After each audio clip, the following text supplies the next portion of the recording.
And I remember how easy it was just to stay in that water and drift off to sea. And then I looked back and the shore was getting so far away, and I was so scared that I was going to be lost.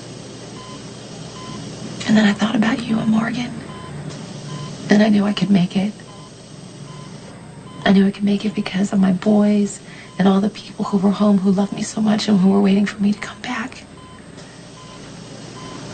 Just like you're gonna come back. Because everyone here loves you so much, Michael, and they're waiting for you to come back. Why don't you go home and get some rest for a few hours?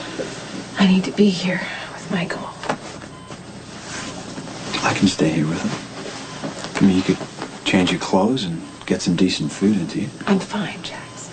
Carl, you've practically been living off vending machine food and drinking coffee the whole time. So I can have Mike bring me some takeout, and I can use the nurse's shower, and you can bring me a change of clothes. Carly, come on. Michael could wake up, and I need to be here. I'll stay here with him, and I'll call you if there's any change in his condition. When Michael went to the warehouse, I should have gone and picked him up, and I didn't, and that's the biggest mistake of my life. You couldn't have known. You couldn't have... I am not leaving Michael again. You can't stay with him. You cannot stay with him every second of the day for the rest of his life. This is my son. He's going to wake up, and when he does, I'm going to be here.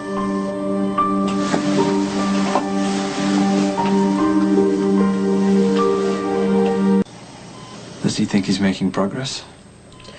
Patrick doesn't know Michael.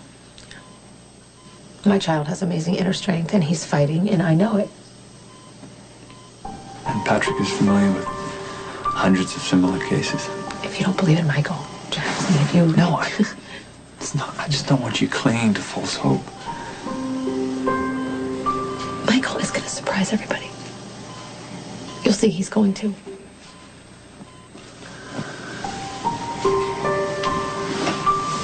I'll get you some coffee.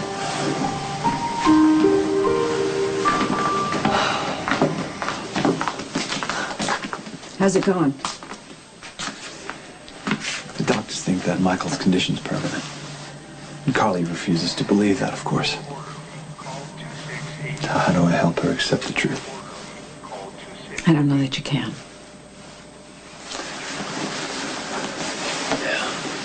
And this, this is the giraffe that Jason gave you.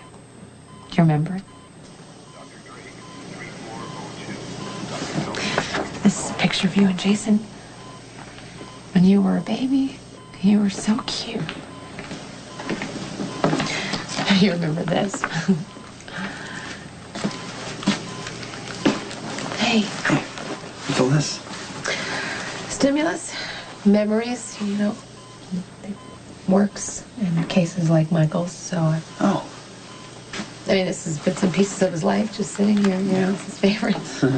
Michael needs his bandages changed. Okay. I need you to leave the room, please. All right, come on. We'll be right outside, baby.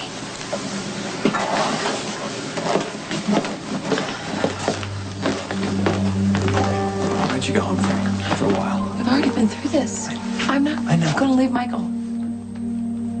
Look, I need to tell you something, and it's purely out of love and concern. What? You have another child at home. Morgan needs his mother. Mercedes is great with Morgan. My mom went by there this afternoon. You're home now to help. Yes, but none of us can replace you.